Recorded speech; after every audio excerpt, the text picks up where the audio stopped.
हुसैन ने करबला में, जल्दी बोलो, क्या कर दिया? हक अदा कर दिया। जब लोग मुझसे ये बात कहते हैं तो इकबाल कहता है, डॉक्टर इकबाल मैं उनसे कहता हूं थोड़ा रुको, इस बात को पूरा कहो, अधूरा ना कहो, इसकी शुरुआत कहीं और से है। तो मैं उनसे कहता हूं कि यूं कहो कि पहले मदीने में अली ने बाप होने का हक अदा किया और फातिमा ने मां होने का हक अदा किया। फिर हुसैन ने करबला में, फिर हुसैन ने करबला में, जल्दी बोले, फिर हुसैन ने करबला में हक अदा कर दिया। इसका मतलब बिल्कुल साफ है। आप अपने बच्चों को, अपनी बच्चियों को, अपने अपने अपने बच्चों को जो भी जिस तरफ ले जा रहे हैं, अगर आप बचपने में अपने बच्चे को नाचने के लिए और उसको नाचने की अथॉरिटी दे रहे हैं, उसको इजाजत दे रहे हैं, अगर आपकी बच्ची बचपन में अंग्रेजी लिबास पहन रही है, 3-4 साल की बात कर रहा हूं, 8-9 साल की बात नहीं, अगर 8-10 साल की बात नहीं कर रहा हूं, 5-6 साल की लड़की ही अगर अंग्रेजी लिबास पहन रही है, तो आप अब जो बोल रहे हैं वही काटेंगे। ये बड़े होके तुमसे जोर लगाओगे, ये फिर भी पर्दा करने वाली नहीं है। जिसे तुमने बचपन में सर पे चादर नहीं रखी, बड़े होके जोर लगाओगे, रोगे, तुम अपना माथा पीटोगे, वो फिर भी वहां नहीं आएगी जहां तुम उसको लाना चाहते हो। यकीन जानो मेरे भाइयों कि करबला की इब्तिदा हुई थी मदीने से। करबला ऐसे शुरू नहीं हुई। दिल्ली की सरजमीन पर एक बच्चा पैदा हुआ, सैयदजादा है वो बच्चा। उसके माँ बाप ने एक तरकीब सोची, आपस में मशवरा किया। मां ने कहा कि मैं अपने बच्चे को नमाजी बनाना चाहती हूं और तरकीब यह है। तो बाप ने कहा बिल्कुल ठीक है। अब उसने ये इजाजत दे दी।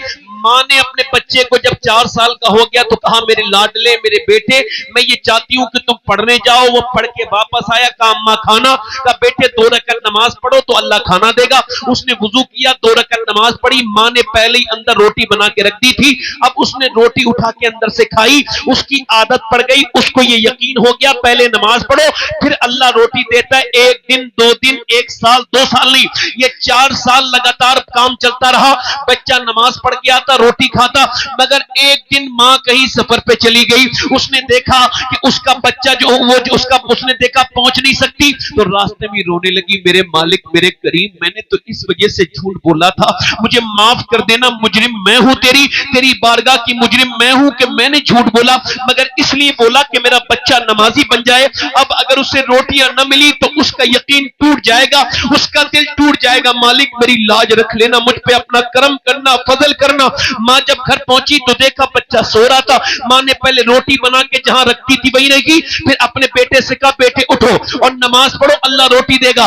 बेटे ने आंखें मलते हुए कहा, अम्मा मुझे सोने दो, मैं नमाज भी पढ़ चुका हूं, मैंने खाना भी खा लिया है, मुझे अल्लाह ने रोटी भी दे दी है, मगर आज जितनी जायके वाली रोटी मैंने खाई, अम्मा इतनी रोटी मैंने कभी जिंदगी में नहीं खाई। अल्लाह अकबर। बच्चा जब बड़ा हुआ, उसका नाम उसका नाम, ये रोटी को कहते हैं काकी, उस बच्चे का नाम था कुतुबुद्दीन बख्तियार काकी। यानी मां अगर बचपन में नमाजी बनाए तो बेटा कुतुबुद्दीन बख्तियार काकी बनता है। मां की बाप की पहली जिम्मेदारी है कि वो अपने बच्चों को किस तरफ लेके जा रहा है। तालीम किसे कहते हैं? ये तालीम है बच्चा नाचना सीख गया, तालीम है खड़े होकर पेशाब करना सीख गया, तालीम है ये? जहालत है। दुनिया की सबसे बड़ी तालीम है इस्लाम। बच्चे को आपको यही नहीं खबर उसे करना क्या है और नहीं करना क्या है। तवज्जो करें मेरी तरफ। सैयदना मौला अली फरमाते हैं, मैं अपने घर आया और मेरी बीबी ने दरवाजा खोला और मुस्कुरा के सलाम कर दिया। ये जहेज हमारी बहनों को नहीं दिया जा रहा है। बाप बड़ा जहेज लेके आता है मगर मेन जहेज नहीं देता। मैं कहता हूं कोई दूसरा जहेज दो ना दो, मगर घर अगर बनाना चाहते हो, अपनी बेटी को बाकायदा तौर से उसके घर में बरकतें चाहते हो, तो कोई और जहेज दो मत दो, तुम्हारी मर्जी, मगर ये जहेज देना कि जब घर में शौहर आए तो उसकी ये अपनी जिम्मेदारी को समझे। अब औरत जब घर में शौहर आए और मुस्कुरा के सलाम कर दे तो बोलो फिर उस घर में बरकतें खत्म होंगी कभी? अब वो तो औरतें जानी है ताबीज वालों के पास कि भाई हमारा आदमी मुट्ठी में आ जाए। अब वो ताबीज करने वाले भी काफी बैठे, उनके काम ऐसे ही बेचारों। हालांकि उनकी एक की अपनी मुट्ठी में नहीं है, मगर वो दूसरों की मुट्ठी का इंतजाम कर रहे हैं। औरतें जा रही हैं बाकायदा तौर से ताबीज देने के लिए। कोई ऐसा ताबीज दे दो जो मेरे घर में बरकत हो जाए, मेरा आदमी मेरी मुट्ठी में आ जाए। और घर में आदमी आया तो वही पुराना कपड़े, वही बगैर धुला हुआ मुंह। जब आदमी आया अब उससे और झगड़ा होगा तो उस घर में तो डिप्रेशन बढ़ेगा, उसमें तो झगड़ा बढ़ेगा, उसमें तो बीमारियां बढ़ेंगी।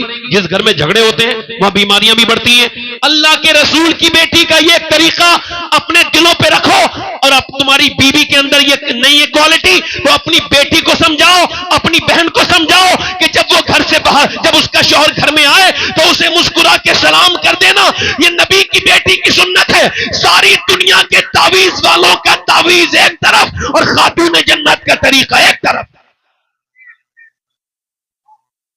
जल्दी बोलो, जरा बोलो, बोलो।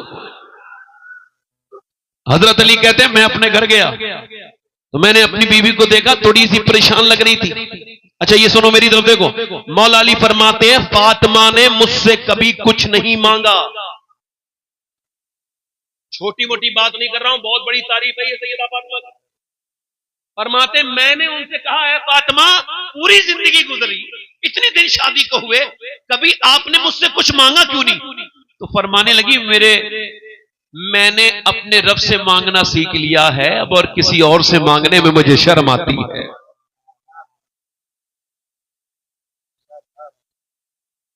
सैयदना मौला कायनात कहते हैं मैंने देखा फातिमा का चेहरा थोड़ा कमजोर है, थोड़ा सा इसका गूंज कम करें, तवज्जो करें। फरमाते मैंने पूछा क्या हुआ? कहने लगी दोनों बच्चों की तबीयतें ठीक नहीं है, दोनों बच्चे बीमार हैं, हमने दवाइयां कराई मगर बच्चे ठीक नहीं हुए। हमारे यहां कोई मसला हो जाए इधर जाएंगे उधर जाएंगे मगर वो नहीं करेंगे जो उन्हें करना था। आपको पता है परेशानी जब भी आती है, परेशानी सजदा चाहती है, दवा बाद में चाहती है। आप मेरी बात समझ नहीं रहे। देखो आप मोबाइल अपने हाथों में रखो, मैं आपको बता रहा हूं जितने लोग ये मोबाइल, ये आपके हाथ थक जाएंगे, ये रिकॉर्डिंग हो रही है, ले लेना आप, बस थोड़ा सा ध्यान दो। मैं भी थोड़ी ज्यादा देर आपके पास क़यामत तक नहीं बैठूंगा, थोड़ा देर चाहिए मुझे, आप थोड़ा सा आपकी मुझे तवज्जो चाहिए। बस जितनी आप तवज्जो देंगे उतनी अच्छी तकरीर आप सुन लेंगे। बस मौला कायनात ने फरमाया फातिमा क्या हुआ? कि हसन हुसैन की तबीयत खराब, हमारे यहां कोई प्रॉब्लम हो, चलो वहां चले, चलो वहां चले, चलो उसके पास चले, चलो फला मजार पे चले, चलो फला तावीज वाले के घर चले। पूछते हैं खातून जन्नत के घर से, हुसैन की वालिदा जब आपको कोई प्रॉब्लम कोई हाजत होती थी तो आप कहां जाती थी? आवाज आती है फातिमा कहीं नहीं जाती थी, अपने घर ही में मुसल्ला बिछाती थी। तो कभी जन्नत से खाने आते थे, कभी कपड़े आया करते थे। कभी जल्दी बोलो, कभी खाने कभी कपड़े। सरकारे मौला अली रदी अल्लाह तआला अन्हु फरमाते हैं हमने दुआ मांगी। अच्छा मुझे एक बात दिल पे हाथ रख के बताओ, दुआ मांगने वाला अली हो और जिनके लिए दुआ की जा रही वो हसन और हुसैन हो, और जो दुआ पे आमीन कह रही है वो सैयदा खातून जन्नत हो। हम तो दुआ नहीं मांगते, कभी कभी जंगलों में भी मांगा करो, कभी कभी अकेले में मांगा करो, कभी कभी लेटते वक्त मांगा करो, कभी कभी उठते वक्त, कभी कभी सोते सोते। अल्लाह से अपने कम्युनिकेशन गैप ना करो, उससे बातचीत करते रहो, उससे बोलते रहो, बात करते रहो। वो कहता है मुझे ऐसे याद करो जैसे अपने माँ बाप को याद करते हो। अल्लाह के रसूल की बेटी ने दुआ में आमीन कह दिया, मौला अली दुआ कर रहे हैं, अभी दुआ अल्हम्दुलिल्लाह कबूल हुई, हसन भी ठीक हो गए, हुसैन भी ठीक हो गई, और सुबह को हुसैन भी ठीक, हसन भी ठीक, दोनों भाई ठीक हो गए। सुबह फजर में सैयदा खातून जन्नत फातिमा ज़हरा ने इमाम हसन को भी उठा दिया, इमाम हुसैन को भी, मौला अली को भी। रोजे ये 3 रखूंगा या अल्लाह, मौला अली ने दुआ मांगी थी या अल्लाह मैं 3 रोजे रखूंगा शुक्र के अगर मेरे बच्चे ठीक हो गए। हजरत मौला अली सुबह को उठ गए। अब सुबह को हमारे यहाँ की तरह उनके यहाँ बहुत ज्यादा ब्रेड नहीं है, उनके यहाँ बहुत ज्यादा दूध नहीं है, उनके यहाँ मियाँ ये खाने भी नहीं है। हमारे यहाँ जब रोजा लोग रखते हैं तो इतना खाना खा लेते हैं, पूरे दिन उनको डकारे आती रहती है, पता ही नहीं चलता रोजा रखा है या पेट खराब हो गया है इसका, लगातार। ये कोई रोजा है? रोजा तो वो है। मौला अली से पूछा गया आपको सबसे ज्यादा क्या पसंद है? फरमाने लगे मुझे बगैर सहरी के रोजे रखना पसंद। अल्लाह अल्लाह अल्लाह। और यहां गोश्त सुन्नत है। कितना सुन्नत है ये नहीं बताता आदमी। हजरत उमर 1 महीने में 1 बार गोश्त खाते थे और फरमाते थे ज्यादा गोश्त खाने से दिल सख्त होता है।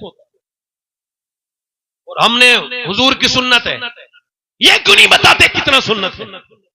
नबी पाक ने एक तजर्बे के मुताबिक तकरीबन हुजूर ने 7 किलो कुछ ग्राम खाना पूरी जिंदगी में खाया है।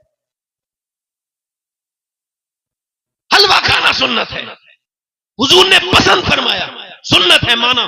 मिसवाक सुन्नत है, खजूर सुन्नत है, गोश्त सुन्नत है, लौकी सुन्नत है। तो मुसलमानों का आपस में माफ करना भी तो सुन्नत है।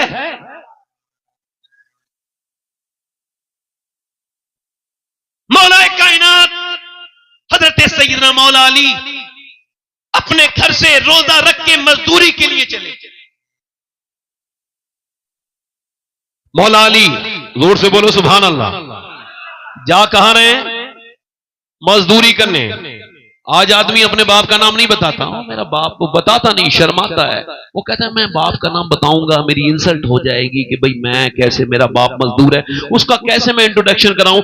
इंसान बात नहीं करना चाहता। ओए मेरे भाई, मेरे दोस्त, देख अपने बाप का नाम, अगर तेरा बाप मजदूर है तो जरा सीना थान के और थोड़ा सा प्राउड के साथ बताया कर कि मेरा बाप मजदूर है, अल्लाह का करम है, मेरे बाप ने मुझे हराम की कमाई नहीं खिलाई है बल्कि अपने खून पसीने की कमाई खिला के पढ़ो। मजदूरी करना ऐब नहीं है, मजदूरी करने वाला अल्लाह का दोस्त है। मजदूरी अली की भी सुन्नत है, नबी की भी सुन्नत है। मौला अली मजदूरी करने के लिए गए, सैयदना मौला कायनात मजदूरी करने के लिए गए और आप रज़ी अल्लाह तआला अन्हु, आपने जो है ना पूरे दिन आपने मजदूरी की। शाम को असर से पहले आप अपने घर में कुछ लेकर के आए जो मजदूरी की एवज आपको मिला, और अल्लाह के रसूल की बेटी पहले लेकर के आई। आपने जो है ना चक्की, आप पहले कुएं से पानी निकाल के लेके आई है, उसके बाद तवज्जो करो मेरी तरफ देखो, फिर आपने चक्की चलाई है और चक्की चलाने के बाद फिर अब आपने रोटी बनाई है और रोटी बनाने के बाद अब इंतजार कर रही है अजान की आवाज आ जाए। मगर अजान की आवाज आने से एक रोटी रखी इमाम हसन के सामने, एक इमाम हुसैन के सामने, एक मौला अली के सामने। पहले रोजा है, ये पहले रोजे की ये इफ्तारी है, और एक एक रोटी सबके सामने रखी है। अब अजान की आवाज के बिलाल अजान पढ़ेंगे तो हम फिर अजान पढ़ेंगे तो फिर हम रोजा इफ्तार करेंगे। मगर अजान की आवाज नहीं आई, एक आवाज आई और आवाज ये थी, ए नबी जादी, ए पैगंबर की बेटी, अल्लाह के रसूल की बेटी, खातून जन्नत, मेरा बाप इंतकाल कर चुका है, मैं 2 दिन से भूखा हूं, मेरी माँ भी भूखी है और मैं आपके दरवाजे पे आया हूं। आपके यहां से कोई खाली नहीं जाता, क्या आप मुझे कुछ अता कर सकती है? सबसे पहले हाथ आगे बढ़ा सैयदा फातिमा ज़हरा का और अपने बदले की, अपने हिस्से की रोटी दी। लो ये मेरी हिस्से की रोटी दे के आओ उसको।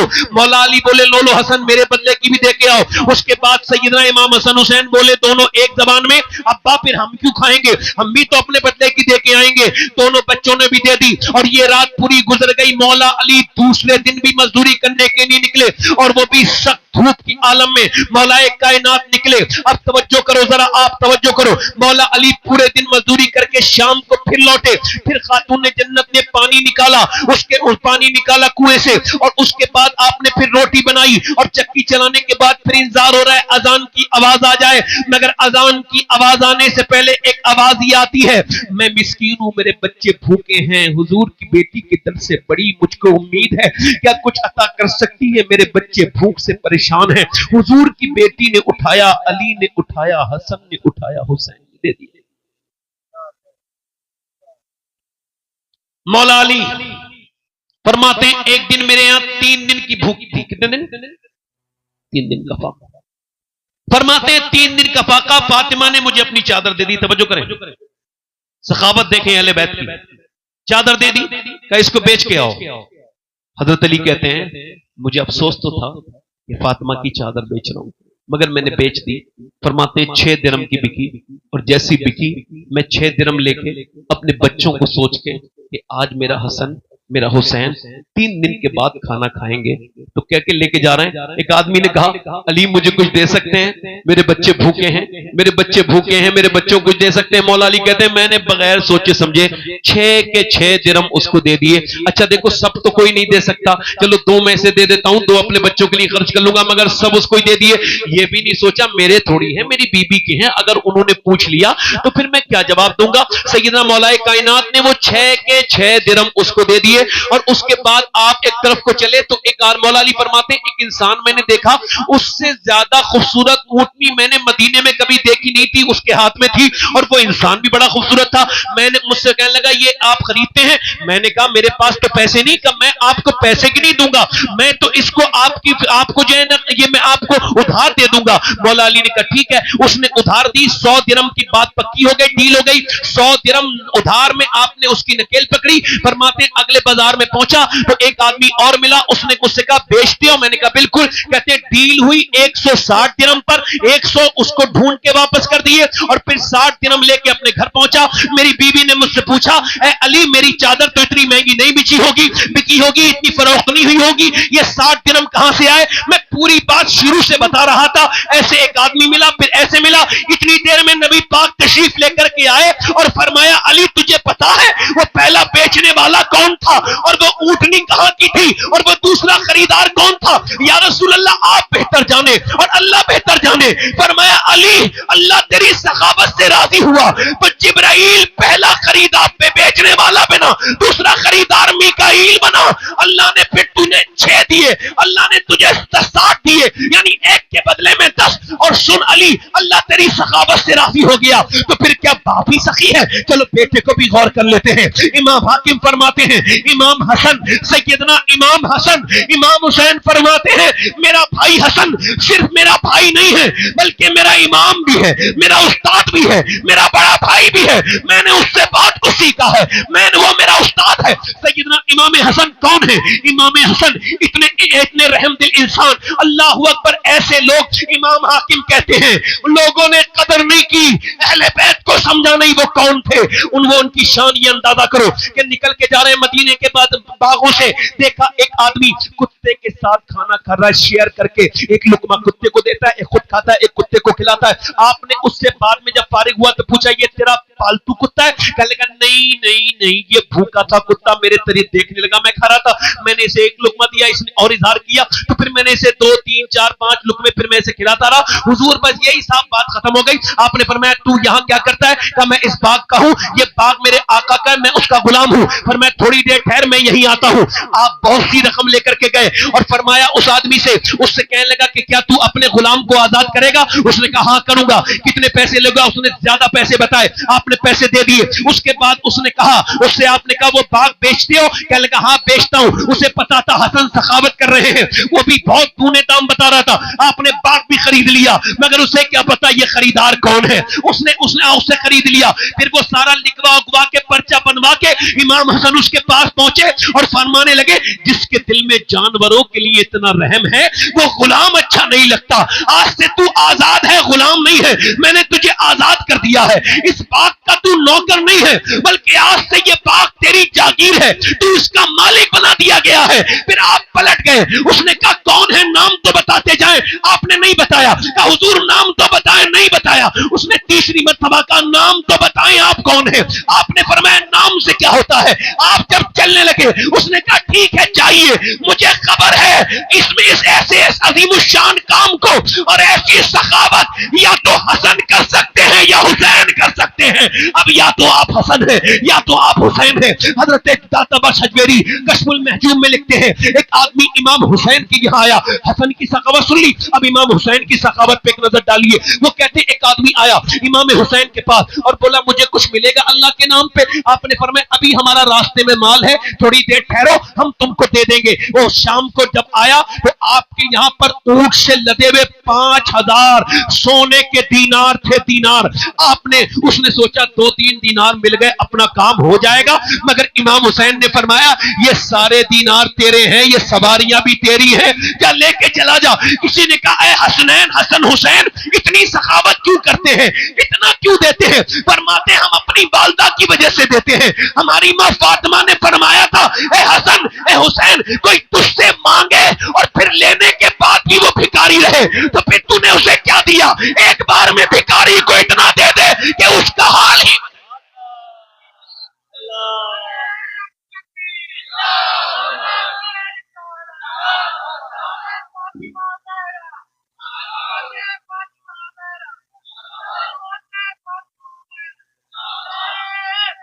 मेरा इमाम बोला हसन मुश्तबा सैयदुल अस्खिया राकिबे दोष इज्जत पे लाखों सलाम। बरेली के इमाम बोले मेरा इमाम हसन खाली सखी नहीं है बल्कि सखियों का सरदार है। जल्दी से बोलो, जल्दी से बोलो। अब सुनो ये इमाम अदर गौर करें, तवज्जो करें। मौला अली फरमाते हैं मैं तीसरे दिन फिर निकला, रोजा फिर पानी से, और फिर मैं निकला। फरमाते हैं फिर जब मैं निकला, कहते हैं एक दिन मैं अपने घर आया ना मौला अली, मेरी बहनों के लिए थोड़ा बयान कर रहा हूं, अपनी बेटियों के लिए जिनको दूसरों घरों में जाना है। मैं उनका भाई हूं, वो माने ना माने मैं उनको बहन मानता हूं, और मैं उनको अपना उनका अपने आप को खादिम भी मानता हूं, नौकर भी मानता हूं। सैयदना मौला अली कहते मैं अपने एक दिन घर आया तो मेरी बीवी ने दरवाजा खोला, तो मैं अंदर गया। मैंने कहा मुझे भूख लगी है। उन्होंने मुझे पानी दिया, वजू करो। फिर मैंने कहा फातिमा मुझे भूख लगी है, प्यास नहीं लगी। तो कहते हैं वो अंदर चली गई। मैंने कहा खातून जन्नत लाए खाना नहीं आई, फातिमा खाना लाए नहीं आई। फिर मैंने कहा फातिमा खाना लाए नहीं आई।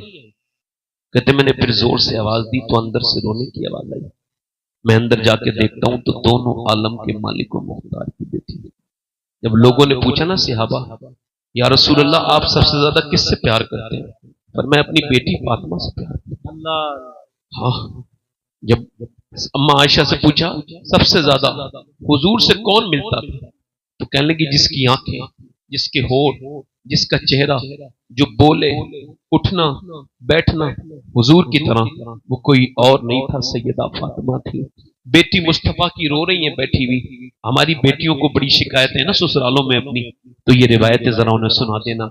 मौला अली कहते हैं मैंने कहा फातिमा क्या हुआ है जो आप इतनी रोती हैं? तो सर उठा के मुस्तफा की बेटी ने फरमाया मेरे सरताज आप इतने भूखे घर आए हैं और मैं आपको खाना नहीं दे पा रही हूँ, बस इसी वजह से मुझे ये अफसोस हो रहा है, मैं रो रही हूँ, मैं अपने शोहर को खाना नहीं दे पा रही। कोई ऐसा अखलाक सुना आपने कभी? कभी सुना? कोई सुना? ये नहीं कहा आप रखे गए थे क्या, बल्कि ये फरमाया कि मुझे रोना इस बात से आ रहा है कि मेरा शोहर आए हैं और मैं उनका खाना नहीं दे रही हूँ, नहीं दे पा रही हूँ। सैयदना मौला अली फरमाते हैं मैंने कहा आप मुझे बता तो देती। तो फरमाते उन्होंने ऐसी बात कही ना कि मैं खड़ा था बैठ के एक कोने में बैठ के चुपक के रोया। वो कहने लगी मेरे अब्बा ने रुखसत किया था तो फरमाया था अली से वो मत मांगना मेरी बेटी जो उनके पास मौजूद न हो। फरमाते सो मेरी जेब खाली खाली थी, कुछ नहीं था मेरे पास। मैं रोने लगा। फिर उन्होंने कहा, वो रोई तो मैंने कहा आप रोती क्यों इतना? कहने लगे आप चले गए थे ना, मेरे अब्बा के घर 16 दिन से चूल्हा नहीं जला। फरमाते हैं मौला अली मैं अपनी भूख पर तो खामोश था, अपने बच्चों की भूख पर भी मुझे इतनी तड़प नहीं हुई। हुजूर के घर की बात सुनी तो मैं चला गया मजदूरी करने। मैंने 17 डोल निकाले और एक डोल के बदले एक खजूर मिली, हुजूर की बारगाह में लेके गया। सरकार को मैंने सलाम किया। अली आ गए जी, हुजूर हाजिर खिदमत। का अली तुम्हारे बच्चे हसन भूखे, हुसैन भी भूखे, बीबी तुम्हारी फातिमा भी भूखी है, उनकी नहीं लेके नहीं गए? मैंने अर्ज किया रसूलुल्लाह हसन से ज्यादा, हुसैन से ज्यादा और फातिमा से ज्यादा अली आपसे मोहब्बत करता है या रसूल। वो जो गीत तुमने सुना नहीं, इधर देखो नौजवानों, वो जो गीत तुमने सुना नहीं मेरी उम्र भर का रियाज है। मेरे दर्द की थी वो दास्तां जिसे तुम हंसी में उड़ा गए। जो सांस से निकली है वो सब ने सुनी है, जो तार पे गुजरी है वो किसको खबर है। मौला अली फरमाते तीसरे दिन अपने घर आया, मेरी बीबी ने खाना तैयार किया, अजान की आवाज आ जाए तो इफ्तार कर लिया जाए। हसन रंग पीला है, हुसैन बीमारी से उठे हैं, रंग पीला है, सामने एक एक रोटी रखी है। अजान की आवाज आने से पहले किसी मुसलमान की आवाज नहीं आई बल्कि गैर मुस्लिम की आवाज आई। मैं एक कैदी हूं और पूरे मदीने में मैंने भीख मांगी, मुझे कहीं खाने नहीं मिला। किसी ने बताया है उधर कि नबी की बेटी किसी को खाली हाथ नहीं भेजती, क्या आप किसी गैर मुस्लिम को कुछ अता कर सकती हैं? हुजूर की बेटी ने अपना हाथ आगे बढ़ाया, लो हसन जाओ दे करके आओ। आप क्या समझे अहले बैत को? अहले बैत तो गैर मुस्लिमों में भी मेहरबान हैं। आप उनकी शान ही अलग है। वो अपने 3 दिन का रोजा है। इमाम हसन ने भी अपने आगे का खाना उठाया, इमाम हुसैन ने भी, मौला अली ने भी। और जब अजान के बाद मस्जिद में अंदर दाखिल हुए मौलाए कायनात हसन हुसैन दोनों कांप रहे थे। नबी आगे बढ़े, दोनों बच्चों को प्यार किया, अपने नवासों को कांप रहे थे उन दोनों को प्यार किया और फरमाया, यार अली तुझे मुबारक हो, तू जमीन पे खिला रहा था मगर आसमान पे तेरे खिलाने के चर्चे हो रहे थे। अल्लाह ने जिब्राइल को भेजा है और फरमाया है वयुतीमून अत्वामा अला हुब्बी मिस्कीना व यतीमा व असीरा। मगर ये 3 दिन का ही लंगर क्यों चला? ये 3 दिन के फाका क्यों चला? ये 3 दिन का 4 दिन क्यों नहीं हुआ? और ये 2 दिन भी नहीं हुआ, ये 3 दिन क्यों हुआ? तो रहमत खुदा से आवाज आई, ये खाना नहीं खिलाया जा रहा था बल्कि हुसैन को ट्रेनिंग दी जा रही थी कि करबला के मैदान में जब तुझे 3 दिन भूखा और प्यासा रखा जाए तो शब्बीर ट्रेनिंग लेके जा। तुझे भूख और प्यास से घबराना नहीं है, तू घबराने वाला नहीं है, दीन बचाने वाला है। इमाम हुसैन का क्या झगड़ा था यजीद से? दिल लग रहा आप लोगों का? नहीं दिल लग रहा है? क्या झगड़ा था? यजीद खुला शराबी था। क्या था? क्या था? शराबी। हालांकि यजीद औरतों का नाच देखते थे, जैसा कि हम इस लोग माज़अल्लाह नौजवान लड़के आजकल इंस्टाग्राम पे जो नाच देख रहे हैं, ये यजीद का ही तरीका है।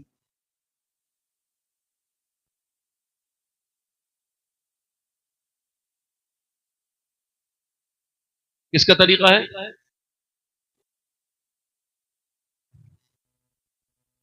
अब कोई पानी वानी मांगे, वानी देना होना नहीं।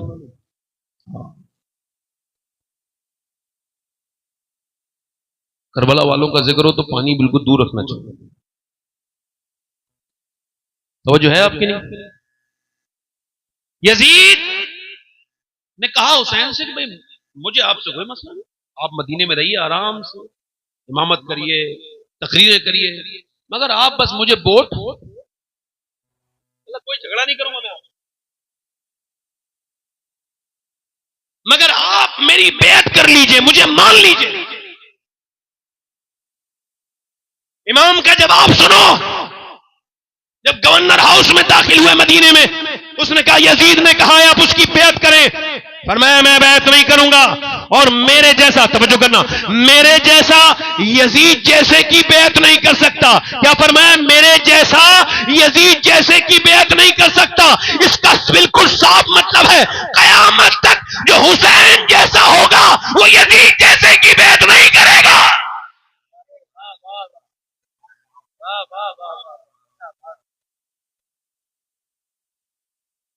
इमाम ने फरमाया मैं इस मदीने शरीफ को अपने छोड़ने के लिए तैयार हो गया। मदीना छोड़ा, मक्का आ गए। फिर मक्के में सारे खतूत भी आपने देखे होंगे, आ तो जाता मगर तुम्हारे खत अहले कूफा से मिलते जुलते हैं। कूफे वालों के खत बड़े प्यारे थे, बड़ी बातें करते थे, एज़म में हम आपके शियाने अली हैं, आप ये सब खत अब भी मौजूद हैं, आप आ जाइए, ये करेंगे वो करेंगे। और सब ने इतना भारी इमाम अली मकाम के साथ गद्दारी। इमाम करबला के मैदान में गए हैं, यहां से अपनी सांसें रोके और करबला अब सुनना शुरू करें। ऐसे करबला बयान ना किया करो जैसे इमाम हुसैन गिर गए थे, जैसे उनके घर वाले भागना चाह रहे थे, ये जब वो भागना चाह रहे थे। ये सब बातें बयान करने से इमाम हुसैन की शान बयान नहीं होती, बल्कि आप इमाम हुसैन की शान के खिलाफ काम कर रहे होते हैं। आप देखें उबैदुल्लाह बिन जियाद ने खत, उसका आज भी तारीख में मौजूद है। यजीद ने 72 लोगों के लिए बहुत ज्यादा अगर भेजना था तो 500 भेज देता, मगर 500 नहीं भेजे गए, 1000 नहीं भेजे गए, 2000 नहीं, 3000 नहीं, 4000 नहीं, 5000 नहीं, 6000, 10,000, 15,000, 20,000, 72 और उधर 22,000 का लश्कर भेजा। और वो भी कोई आम लश्कर नहीं, फौजी, आर्मी उस जमाने की आर्मी, और आर्मी मुसले और बड़े ताकतवर लड़ने वाले बहुत चुन चुन के यजीद ने भेजे अपने सूरमाओं को। और उसने जब भेजा तो अब्दुल्लाह बिन ज़ियाद ने कहा, यजीद तेरा दिमाग खराब है, अरे आपने ये क्या किया, 72 लोगों के लिए ये 22,000 का लश्कर भेजा, आपको ये क्या दिमाग आपका हो गया। यजीद ने कहा, बेवकूफ है तू जो ऐसी बातें कर रहा है, तूने 72 तो गिन लिए मगर ये नहीं गिने कि उसमें अली के बेटे कितने हैं और अली के पोते कितने हैं और नवासे।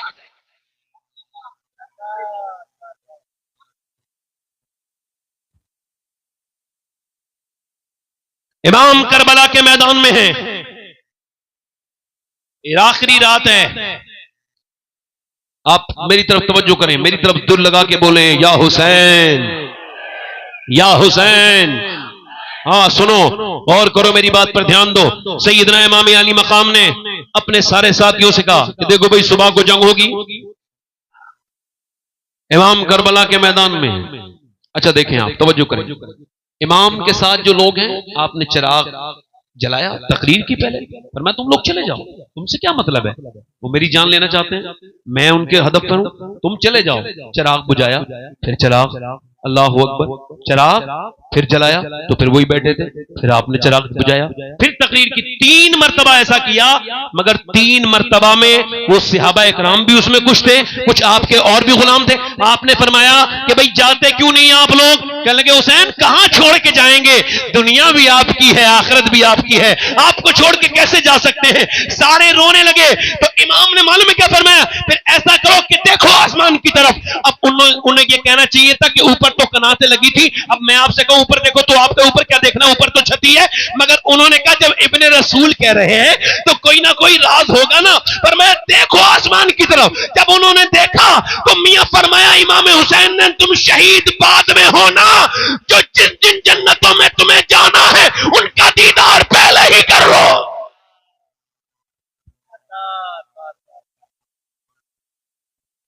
करबला जब सुबह हुई तो एक बात बताओ, मेरी बात सुनो, जब मैं 22,000 से लड़ेंगे, अगर हम 72 भी लड़ेंगे तो एक साथ जाएंगे या एक एक करके जाएंगे।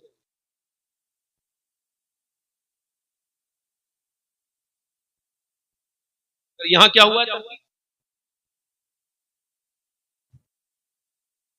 कैसे गए हैं, एक एक करके। इमाम को 3 लोगों की बड़ी याद आती थी मदीने में, तवज्जो करना ये सब। और फिर उसके बाद मक्के में भी याद आई, करबला में और ज्यादा याद आती थी। एक तो अपनी वालदा फातिमा ज़हरा की, एक अपने नाना मुस्तफा की, एक अपने बाबा अली की। मगर अल्लाह का करम ऐसा हुआ कि करबला में तीनों को इमाम हुसैन देखते थे। उनका दिल करता था ना अपनी वालदा को देखने का, तो अपनी बहन ज़ैनब का चेहरा देख लिया करते थे। माँ का याद आ जाती थी। और जब उनको सैयदना मौला अली का देखने का दिल करता था तो अब्बास अलंबरदार का चेहरा देख लिया करते थे। और जब हुजूर के देखने का दिल करता था तो सैयदना अली अकबर का 22,000 के मुकाबले में 72 को एक साथ जाना था, मगर नहीं गए, एक एक गए। उनको पता था अगर सब जाएंगे तो यजीदी बच ना पाएंगे। हजरत सैयदना अब्बास अलंबरदार, उनको तो जंग के लिए हुसैन ने भेजा ही नहीं, पानी के लिए भेजा था। तवज्जो है क्या नहीं, तो वो पानी लाने में कामयाब भी हो गए। 22,000 के लश्कर को चीरते हुए गए थे हजरत अब्बास। और आपने एक जिधर से गुजरते थे एड़ लगाते थे। तारीख गवाह है कि अब्बास का घोड़ा जब मैदान कारजार में कूदा तो जिन्होंने अली को नहीं देखा था वो अब्बास का चेहरा देख कहते थे, जब अब्बास के चेहरे में इतना जलाल है तो अली के चेहरे का आलम क्या होगा। हजरत अब्बास अलंबरदार की शहादत हुई। मैंने शहादत बयान नहीं कर सकता, मुझे हिम्मत ज्यादा नहीं, मगर इमाम अली मकाम की शहादत जहां तक मुझसे हिम्मत होगी बयान करूंगा। मगर जो मकसद है उसको बयान करे, मैं अपनी तकरीर खत्म नहीं कर सकता कि करबला का मकसद क्या है, करबला क्यों हुई। करबला एक शराबी के खिलाफ जंग थी, चाहे दुनिया उम्मत में शराब राइज न हो जाए।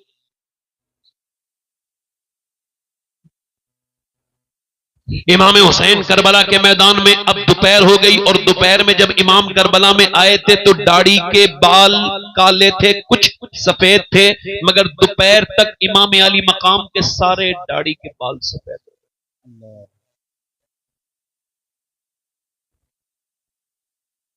हजरत सईदना अब्बास का भी जनाजा उन्होंने उठाया, कटे वो बाजू भी उठाए।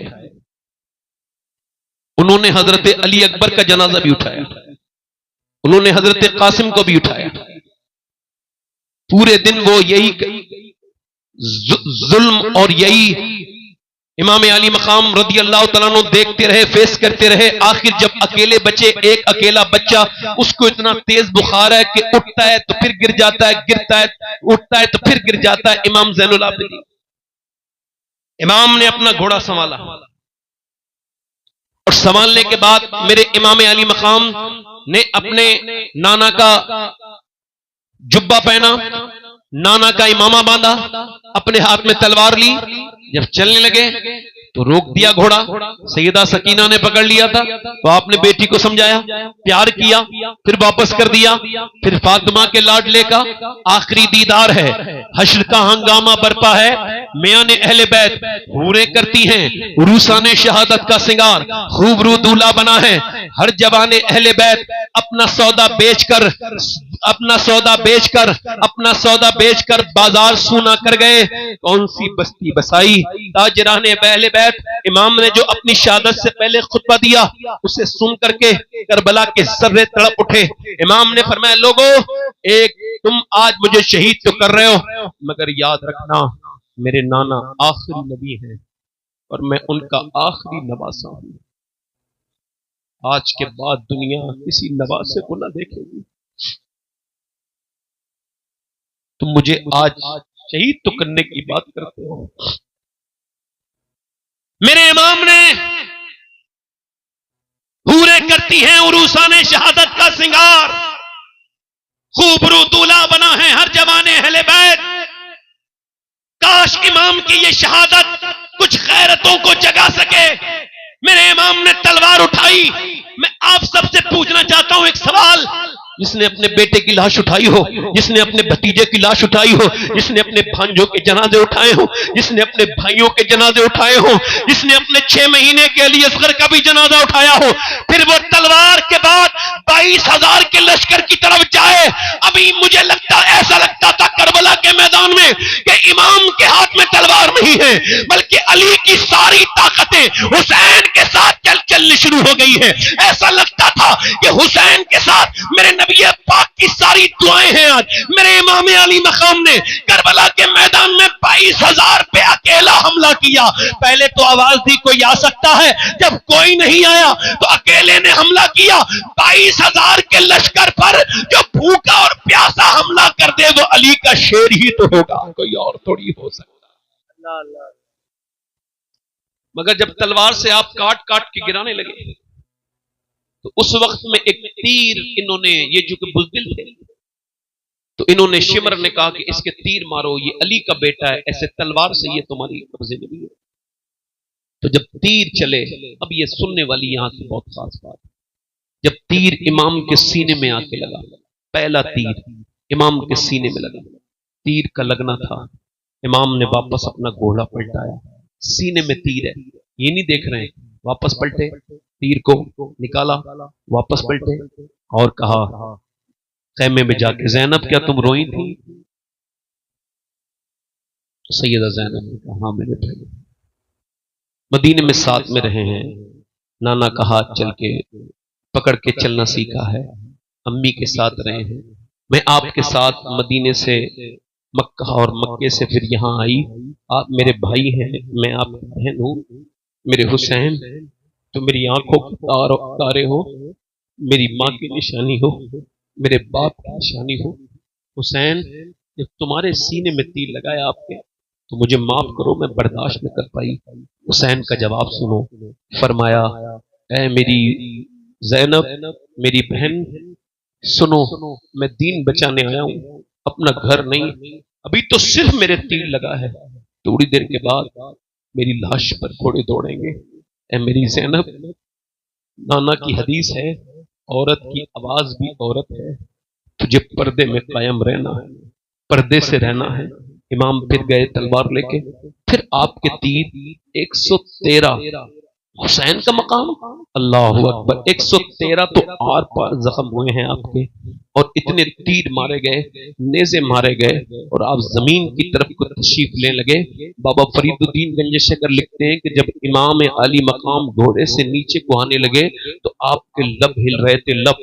किसी ने, राबी कहता है कि जब उन्होंने सुना किसी ने कि किसको याद कर रहे थे, तो इमाम इतने जख्मों के बाद ये दुआ कर रहे थे, या अल्लाह मेरे नाना की उम्मत को बख्श देना, मेरे रब मेरे नाना की उम्मत को बख्श देना। हुसैन नीचे को आ रहे थे। उसके बाद तो हुसैन ने जो दुआ मांगी थी वो ये थी, मालिक अपने बच्चों की शहादत के बाद, अपने 6 महीने के अली असगर की शहादत के बाद, परवरदिगार परवरदिगार आलम अपने पूरे घर की शहादत के बाद मेरे घरों के खेमे जलाए जाएंगे। इसके बाद मेरी बच्चियों, मेरी बेटियां भूखी प्यासी हैं, इसके बाद भी हुसैन तुझसे राजी है। क्या तू अपने हुसैन से राजी है? क्या तू अपने हुसैन से राजी है? अल्लाह अकबर। अल्लाह की रहमतों ने फरिश्तों से कहा होगा, देखो तुम ही कहते थे ना इंसान को न बना परवरदिगार, ये भी तो मेरा बंदा हुसैन है। अल्लाह अकबर। मेरे मौला तू हुसैन से राजी है, इस नवासे पर मोहम्मद मुस्तफा को नाज है, ऐसे बेटे पर अली और फातिमा को नाज है। सजदे तो सब करते हैं हुसैन, मगर तेरा अलग अंदाज है। तूने वो सजदा किया जिस पर खुदा को नाज है। हम तो पंखों की हवा में सजदे नहीं कर पा रहे, हम तो खा पी करके सजदे नहीं कर पा रहे, मगर मेरे इमाम के गुलामों सुनो, इतनी देर में मेरी बहनें जिनके कानों में अपने भाई की आवाज यानी मेरी जा रही हो, वो जरा इस पैगाम को नोट करें, और आप सब नोट करें, और अपने अपने जमीर की अदालत में कुर्सी डाल के बैठे और पूछें कि कितने आप और मैं कितना ईमानदार हूं हुसैन की मोहब्बत में। इमाम शहीद कर दिए गए, उनके सर को काट दिया गया। एक हाथ काट के डाल दो ना किसी के घर में, औरतें चीख पड़ेंगी मेरे भाई का हाथ कट गया, वो भूल जाएंगी दुनियादारी को। मगर यहाँ हाथ कटे हुए नहीं है, यहाँ तो अली के बच्चों को, नवासों को, पोतों पर, सबके ऊपर घोड़े दौड़ रहे हैं, छोटे छोटे बच्चों की लाशों पर घोड़े दौड़ रहे हैं। उधर हड्डियां टूटने की आवाज आ रही है, उधर सर काट के नेज़े पे चढ़ा दिए गए। मगर करबला का ये मंजर के जब चला दिए गए खेमे, सैयदा ज़ैनब ने देखा कि सूरज असर का गुरूब होने वाला है। आपने फरमाया, ए हुसैन के घर की औरतों, ए हुसैन के बच्चों, जल्दी से तयम्मुम करो, नमाज की तैयारी करो। नमाज की तैयारी होने लगी। कैसे तयम्मुम? मिट्टी गरम गरम रेत से भूखे प्यासे करबला वालों ने पहले तयम्मुम किया, उसके बाद असर की नमाज के लिए सैयदा ज़ैनब भी झुक गई, सैयदा उम्मे कुलसूम भी झुक गई, सैयदा सकीना भी झुक गई, हजरत इमाम ज़ैनुल आबिदीन भी झुक गए। मैं आप सबसे पूछना चाहता हूं, तुम क्यों नहीं झुकते? अल्लाह अकबर। ये ऐसी लाशें आगे हैं, इतनी परेशानियां, इतने गम, इतनी परेशानियों के बाद अहले बैत नमाज नहीं छोड़ रहे हैं। अल्लाह की रहमतें आवाज दे रही हैं। ये वही फातिमा ज़हरा के घर की औरतें हैं, ये जिन्होंने इस हाल में भी नमाज नहीं छोड़ा। एक हम हैं जिन्हें नमाज की कोई परवाह नहीं, एक हम हैं जिसमें बूढ़े हो गए नमाज नहीं पढ़ रहे हैं, एक हुसैन के घर वाले हैं जिन्होंने तपती हुई जमीन पे सजदे किए हैं। फिर इमाम की बहन के हाथ सर से चादर छीन ली गई। जब चादर ज़ैनब छीनी गई तो उन्होंने फिर अपने नाना की तरफ को चेहरा किया और कहा, ऐ मेरे नाना, मैं वही ज़ैनब हूं, जब मैं पैदा हुई थी आपने मुझको गोद में लिया था, और फिर आपकी आंखों के आंसू टपक के मेरे मुंह पे, चेहरे पे गिरे थे। तो मेरी माँ ने, सैयदा फातिमा ने पूछा था, अब्बा जान आप ज़ैनब को देख के रोते क्यों हैं? तो आपने फरमाया था, मेरी ज़ैनब का चेहरा बिल्कुल अपनी नानी खतीजा की तरह है, मुझे ज़ैनब को देख के खतीजा याद आ गई है। ऐ मेरे नाना, आज मैंने वादा किया था अपनी अम्मी से सर कट जाएगा, सर पे से चादर नहीं हटेगी, मगर नाना मेरे सर से चादर छीन ली गई। बालों के अलावा आपकी बेटी के पास कोई चादर नहीं है, मैंने बालों से अपना चेहरा ढक लिया। उसके बाद इमाम ने, सैयदा ज़ैनब ने फिर देखा इमाम अली की तरफ को, यानी नजफ अशरफ की तरफ को, ऐ मेरे बाबा, मैं वही ज़ैनब हूं जब कूफे में, मक्के मदीने में चलती थी। आप फरमाते थे कि ज़ैनब के पांव के निशान मिटाओ हसन हुसैन, मैं नहीं चाहता कि मेरी बेटी ज़ैनब के पांव के निशान कोई, मगर आज आपकी बेटी के सर से चादर छीन ली गई। इमाम ज़ैनुल आबिदीन फरमाते, कूफे से लेके मदीने तक 5000 किलोमीटर का सफर मेरी फूफी ने कहा किया, मगर कभी तहज्जुद की नमाज भी कज़ा नहीं हुई। तहज्जुद की नमाज भी कज़ा नहीं हुई मेरी फूफी जान की। मैंने पूछा है मेरी फूफी जान, आपने कैद खाने में नमाजें पढ़ी, आपने 5000 किलोमीटर के सफर में नमाज कदा नहीं हुई, ये नमाज किससे सीखी? तो किसी और से नहीं सीखी, अपनी मां फातिमा ज़हरा से पढ़ने सीखी। आज हमारे घर की बच्चियां, बेटियां, बहनें जिस कदर बेपर्दा हैं और जिस कदर बेपर्दगी है, लगता नहीं कि हम करबला वालों के मानने वाले। हमारी बेटियां बेपर्दा हैं, हमारे घरों की बच्चियां बेपर्दा हैं और उनको इसका कोई शऊर नहीं कि उनको कल कयामत के दिन जवाब देना होगा। देखो, मुसलमानों में दो तरह की लड़कियां हैं, तीसरी कोई आपको क्वालिटी मिलेगी नहीं। दो ही तरह की औरतें, दो ही तरह की लड़कियां, यानी फीमेल दो तरह की हैं। इसमें क्या है? एक तो वो है जो पर्दा करेगी नहीं, मौत में भी जाएगी फिर भी वो मैके भी करके जाएगी। वो कहीं भी जाए, बाजार में बेपर्दा, मजार पे बेपर्दा, उसके कपड़े फिटिंग के, उसके कपड़े बहुत ज्यादा फिटिंग वाले, और वो बेपर्दा ही है, वो पर्दा नहीं करेगी। उसको हालांकि कोई बताए कि देखो ये मर्द की नमाज है, अल्लाह अकबर, ये नमाज मर्द की है कि वो जब नमाज पढ़ेगा हाथ ऊपर उठाएगा और फिर बांधेगा, और जब वो सजदा करेगा तो फैल के करेगा। औरत के लिए ये कि वो बिल्कुल सिमट के करेगी। मर्द जब नमाज पढ़े तो यहां तक हाथ लाए, औरत के लिए हुक्म ये कि बस यहां तक हाथ ला के बांध ले। क्यों? क्योंकि उसके जिस्म की बनावट और है। अल्लाह नहीं चाहता कि नमाज पढ़ते में भी औरत बेपर्दा हो, वो कितनी मोटी है कितनी पतली है ये लोगों को पता चले। लिहाजा नमाज औरत की अलग है, मर्द की अलग है। हज करने जब मर्द जाएगा तो मर्द दौड़ेगा सफा मरवा पे, औरत नहीं दौड़ेगी। उससे कहा खातून इब्राहिम तो दौड़ी थी, मुझे भी दौड़ने दो। वो कहनी तुम दौड़ोगी तो बेपर्दगी हो जाएगी, लिहाजा तुम्हारे लिए अथॉरिटी नहीं। जब मर्द मरेगा तो तीन कपड़े का लिबास बनेगा, औरत मरेगी तो पांच कपड़े का लिबास बनेगा। इसका मतलब यह है कि अल्लाह ने इसका पर्दा दुनिया में रखा है, इसके लिए अलग से कानून बनाए हैं। अब जरा तवज्जो करो, मगर यह पर्दा करेगी नहीं। और दूसरी लड़की वो है कि उसको कोई समझाए ना समझाए वो पर्दा करेगी। वो कॉलेज के सामने हुज्जत कर रही है, वो कॉलेज के सामने बहस कर रही है। वो कह रहा है अगर पर्दा का अगर तुम्हें एग्जाम देने तो ये तुम्हें हिजाब उतारना पड़ेगा। उसने कहा मैं हिजाब नहीं उतारूंगी, तो फिर एग्जाम नहीं दे पाओगी। उसने उसका एग्जाम पेपर उसके मुंह पे मारा, कहा ये ले अपने पास रख, मैं तेरी बात मानने के लिए दुनिया में नहीं आई, आमना के लाल की बात। नारे तकबीर, नारे रिसालत, पैगाम मजहब इस्लाम, जिक्र शहीद करबला। मगर अल्लाह का शुक्र है अभी कुछ बच्चियां ऐसी हैं जिन पे हम नाज करते हैं। मैं तो सैयद हूं मगर फिर भी मैंने ये वादा कर दिया, ये मैंने वसीयत की है कि जब मेरा इंतकाल हो जाए तो मुझे कब्र में रखने से के बाद और मुझे ढकने से पहले अगर किसी फलस्तीन की लड़की का एक जूता कोई ला दे तो मेरे सीने पे रख देना, ताकि मैं पापी इंसान उसकी वजह से बख्शा जाऊं। कौन लड़कियां? जिन्होंने ये पहले ये बयान दिया, उसके बाद उन्होंने बयान दिया है हम रात को जब सोते हैं तो हम पहले कुरान पढ़ते हैं, फिर बुर्का ओढ़ते हैं, फिर उसके बाद सो जाते हैं। कहा क्यों? बुर्का ओढ़ के तो कोई नहीं सोता, हम इस वजह से सोते हैं कि जब बम गिरे हमारे घरों पर तो घर बन जाते हैं मलबे, और मलबे में से निकलती हैं लाशें। हम ये सोच के बुर्का ओढ़ के सोते हैं कि जब हमारी लाशें निकले तो बेपर्दा नहीं होनी चाहिए, पर्दे में होनी चाहिए, ताकि क़यामत के दिन हुजूर की बेटी फातिमा से मुलाकात हो तो हम अर्ज करते हैं नबी ज़ादी हमारे बच्चे भूखे मर गए, 15,000 बच्चे हमारे बच्चे भूखे मर गए, हमारे घर वालों की लाशें निकल गई, मगर हम बेपर्दा नहीं थे, हम पर्दों में थे, हमने कुरान नहीं छोड़ा।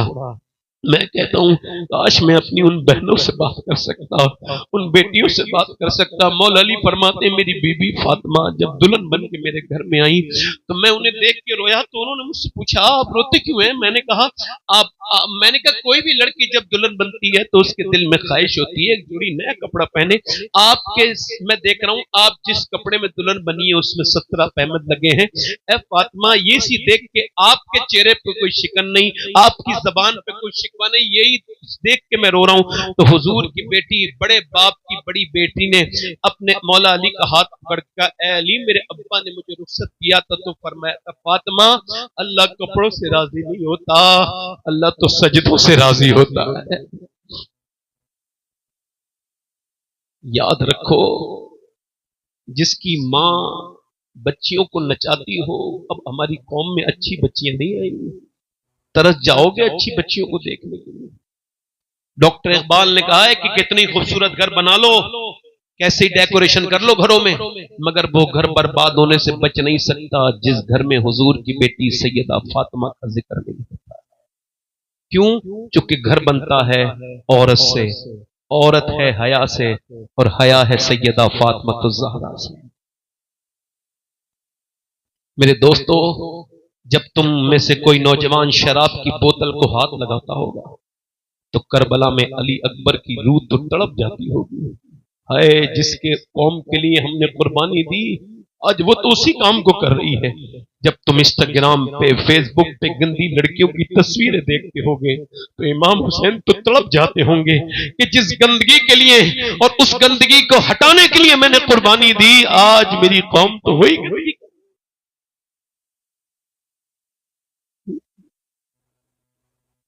आज नौजवानों की तन्हाइयों में कुछ नहीं बचा, आपको खबर भी नहीं हुई और मोबाइल ने तुमको लूट लिया। हज़रत इमाम हसन बसरी का एक शागिर्द आया, कहने लगा हुजूर मैं सबसे बेहतरीन हाफिज कुरान हूं इस बसरा का। तो फिर कल से मुझे कुरान का एक लफ्ज भी याद नहीं। क्या हुआ? क्या कि लड़की जा रही थी, उसके पीछा मैं कर रहा था। उसने कहा तुझे शर्म नहीं आती, मुसलमान होके, मुसलमान हाफिज कुरान होके मेरा पीछा करता है? कहते उसके अल्फाज मेरे सीने पे ऐसे चुभे जैसे नश्तर। कहते उसके बाद मेरी आंखों में आंसू आए, मगर हुजूर फिर अल्लाह मुझसे नाराज हो गया। मैं इतना बेहतरीन हाफिज था, मगर अब पूरा कुरान निकल चुका है, मैं पढ़ना चाहता हूं फिर भी याद नहीं रहता। आज जो तुम कुरान नहीं पढ़ पा रहे हो, पढ़े होने के बावजूद ये तुम पढ़ नहीं पा रहे हो, तुमसे अल्लाह नाराज हो गया है। याद रखो, ये जो तुम नेकियां कर नहीं पा रहे हो, ये जो नमाजों में तुम 2 मिनट खड़े होते हैं तुम्हारा दिल बेचैन हो जाता है, और फेसबुक में 3-3 घंटा तुम्हें दिल के मर्ज हो गया है, इसका इलाज करा लो, वरना इसका इलाज, इसका अंजाम बुरा खात्मा है। अपने ईमान को मजबूत करो। सैयदना मौला अली फरमाते हैं, आंखें बदन का चिराग है, अगर ये आंखें हयादार रहेंगी तो पूरे बदन में बरकतें रहेंगी। ये आंखें बर्बाद हो गई, पूरा बदन।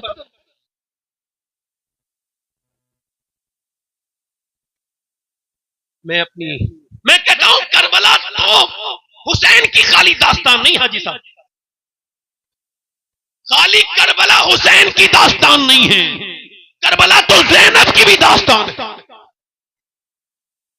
कोई बहन इतना भी प्यार कर सकती है जितना ज़ैनब ने किया। ऐसी कौन अपने भाई पे फिदा हो सकती है जैसी ज़ैनब है?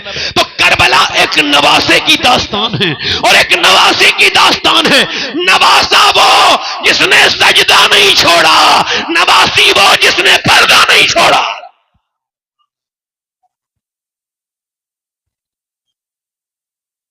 आप मुतमईन रहें, इसी कमरे में मोहम्मद अली फैजी साहब आराम कर रहे हैं, मेरे बाद उन्हें पढ़ना है। दिल लग रहा है वैसे आपको? 2 मिनट और बोलूं? दिल लगा के बोले जरा, 5 मिनट का वक्त और चाहिए, दिल लगा के बोले सुभान अल्लाह।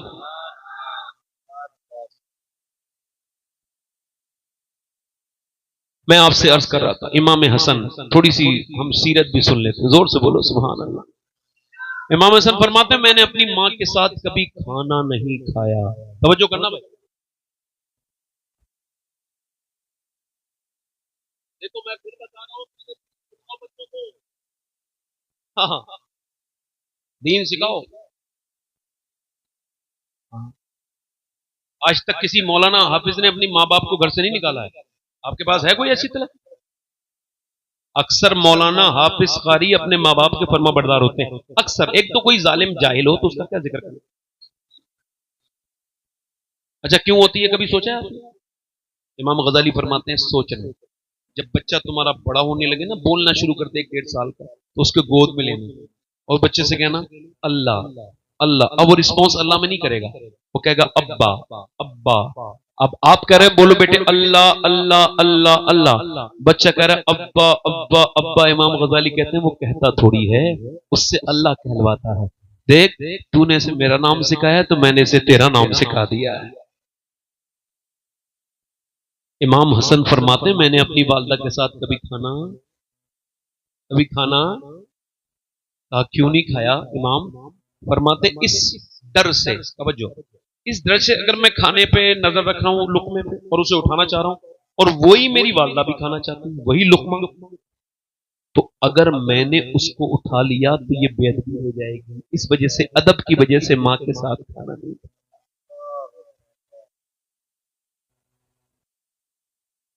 आज माँ बाप मर जाएं तो लोग रोते हैं। हाँ। अच्छा एक बार बताओ, मां बदल सकती है क्या? बदल सकता है आदमी मां? बाप और बीवी? जल्दी बोलो। मैं कुछ कह नहीं रहा हूं, एक बात कह रहा हूं आपसे। तो जो करना चाहिए था वो नहीं कर रहे हैं लोग। माँ बाप मर जाए ना तो बड़े रोते हैं। वैसे आपको बताऊं, मैंने अपने इन हाथों से अपने वालिद को खबर में रखा है, अपनी माँ को। मैं जब अपने घर से निकलता हूं तो अपने वालिद की मजार पे जाता हूं, फातिहा पढ़ता हूं। बाबा फरीदुद्दीन गंजे शक्कर से मुझे बड़ी मोहब्बत, बड़ी अकीदत है। मैं उनकी किताब ज्यादा पढ़ता हूं। एक बार उनकी किताब पढ़ रहा था तो उन्होंने फरमाया कि अपने बाप का तलवा बगैर कपड़े के चूम, ऐसे बगैर कपड़े के चूमना, तलवा, पाँव नहीं, तलवा। फरमाते तलवा अपने बाप का चूमना, फरमाते मेरे नजदीक 7 साल की नफली इबादत से बेहतर है। और जिसका बाप ना हो वो क्या चूमेगा, सिवाय इसके कि वो ठंडी मिट्टी को चूमे। जिसकी मां ना हो वो किससे प्यार करेगा? जिसके माँ बाप हैं तो वो तो प्यार करेगा। तो अगर माँ बाप है ना तो जीते जी इनकी कदर कर लेना। ये एक बार चले जाते हैं तो फिर ख्वाब में भी नहीं आते। हाँ, माँ बाप अगर घर में है ना तो घर पुराने डिजाइन का बनाओ ना फिर भी जन्नत की तरह लगता है। और अगर माँ बाप ना हो तो कितनी खूबसूरत घर हो वो काटने को दौड़ता है। नौजवानों अपनी तन्हाइयों को पाक करो। मैं आखिरी बात अपनी करके बात खत्म करता हूँ। एक लड़का एक बाइक पे जा रहा है, अच्छा वो फिल्म देख के आ रहा है थिएटर से, और उसके कान में लीड लगी है। उम्र उसकी 22 साल है और ज्यादा उम्र नहीं है। अच्छा उसको ये उम्मीद होगी कि मैं घर नहीं पहुंच पाऊंगा, खबर में पहुंचूंगा। मौत ने उसको इतनी भी मोहलत न दी कि वो अपने कान से वो गाना निकाल देता। उसे बुलेट पे ही रोक लिया, यानी अटैक आया उसको, अटैक, एक्सीडेंट से नहीं मरा है, अटैक से मरा है। वो जो सोच रहा था मैं अपने घर जाऊंगा, अब नहाऊंगा दूंगा खाऊंगा, वो कब्र के अंदर चला गया।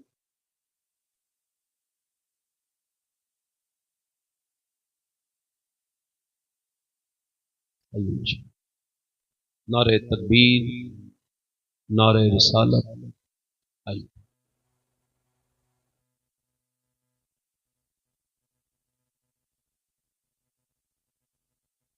ये है हजरत कारी मोहम्मद अली फैजी साहब। मेरी बात क्योंकि खत्म ही हो रही है, मैं अर्ज कर रहा था। अब वो 22 साल का लड़का गाना सुनते सुनते मरा है तो वो कैसे उठेगा? बताओ ना मेरे भाई। आप कब तक इंतजार करोगे तौबा करने का, मुझे बताओ ना। सरकार गौसुल आजम फरमाते हैं, बड़ी खास बात बयान कर रहा हूं। हाँ इधर देखो, इधर देखो, बहुत खास। मैं कब अच्छी बड़ी बड़ी बात कह जाऊं मेरा कोई भरोसा नहीं, बहुत ध्यान से सुना करो। सरकार गौसे आजम फरमाते हैं कि मौत तुम्हें हाल बदलने नहीं देगी, जिस हाल में मरना चाहते हो उसी हाल में जीना शुरू कर दो।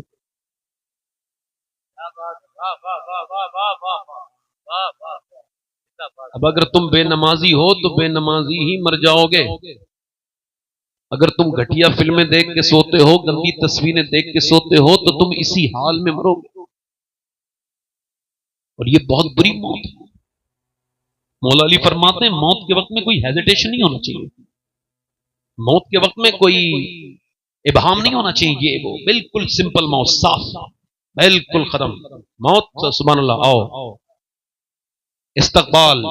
इमाम गजाली के पास मौत आई, अच्छा ठीक है यही अल्लाह की मर्जी है, लेट गए, खत्म, चादर ओढ़ी, खत्म। ऐसे मौत ना मरो कि तुम अफसोस के ये रह गया वो रह गया। नहीं नहीं, बिल्कुल साफ। हज़रत सैयदना मूसा अलैहिस्सलाम के जमाने में एक औरत एक आदमी के पास आई, आगे बोली मेरे बच्चे भूखे हैं, मुझे कुछ दे सकता है?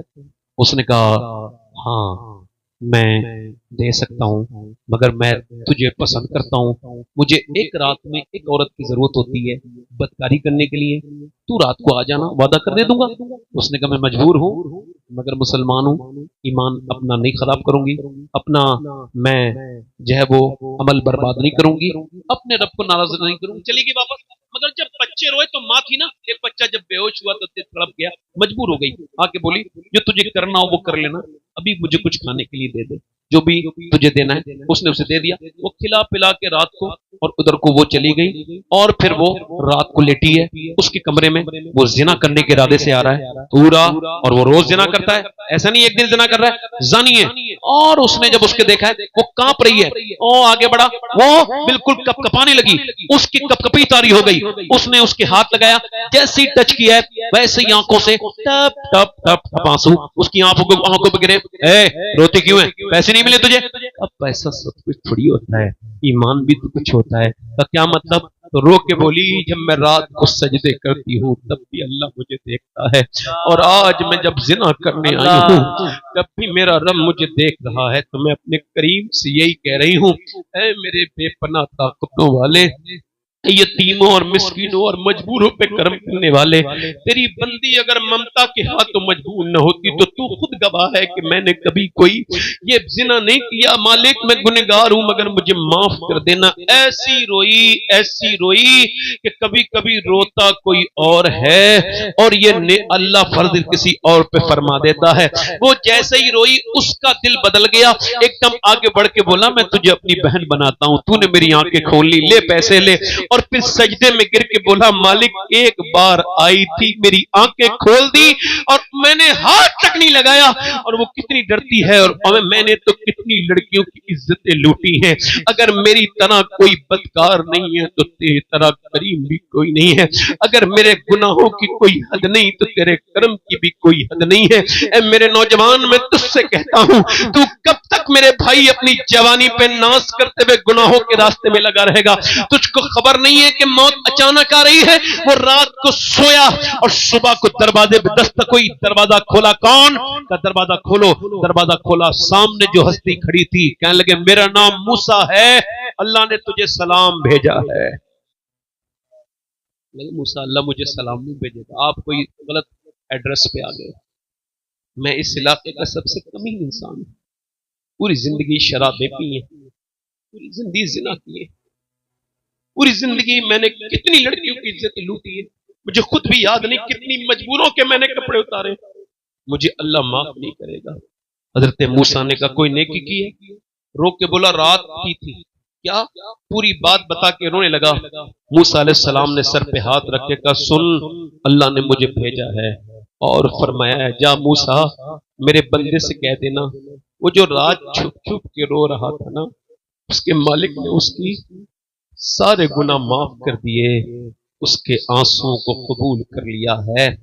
एक शराबी जुनेद बगदादी के पास आया, आके बोला मैं तौबा करना चाहता हूँ, आपकी तकरीर सुन ली मैंने, आप क्या अल्लाह मुझे माफ करेगा? तेरी माँ इंतजार करती है तेरा? नहीं, ना माँ करे ना बीवी करे, सब मुझसे नाउमीद है, वो सोचते हैं कहीं शराब पी के पड़ा होगा, मेरा इंतजार नहीं करते। जुनेद बगदादी रोने लगे, का रोते क्यों है? तेरे माँ बाप को इंतजार नहीं करते, तेरी माँ भी नहीं करती, मगर तेरा रब तेरा आज भी इंतजार कर रहा है। या अय्युहल इंसान मा गर्रक बिरब्बिकल करीम, कहता है तू क्यों डरता है, तुझे तड़पना नहीं चाहिए, मैं तेरी 70 माओं से ज्यादा करीम रब हूं, बस एक बार सच्चे दिल से मेरे सामने रो। अपनी तकरीर की सबसे बड़ी बात कह रहा हूं, अपनी पूरी जिंदगी की इससे बड़ी बात कोई नहीं है, जो मेरे समझ में आई आपको समझा रहा हूं, और ठीक ठीक समझ में आई है। अल्लाह के रसूल से ज्यादा तकलीफ किसी ने नहीं उठाई। हुजूर फरमाते हैं मैंने जितनी तकलीफ उठाई है सारे नबियों की तकलीफ मेरी तकलीफ के बराबर नहीं है। फरमाते मगर मेरे नबी पाक की बेटियों को तलाकें हुई, मेरे नबी पाक के ऊपर ऊंट की ओजरी रखी गई, सर पे हमले हुए, हुजूर के घर पे हमले हुए, सरकार के पत्थर मारे गए, मक्का छोड़ के मदीने आए, मगर इतनी सारी तकलीफ के बाद भी मेरे हुजूर को कभी किसी के कांधे पर किसी ने सर रख के रोते नहीं देखा। हुजूर ने पूरी जिंदगी किसी का कांधा तलाश नहीं किया, जब भी रोए अपने रब के सामने रोए, जब भी रोए सजदे। अल्लाह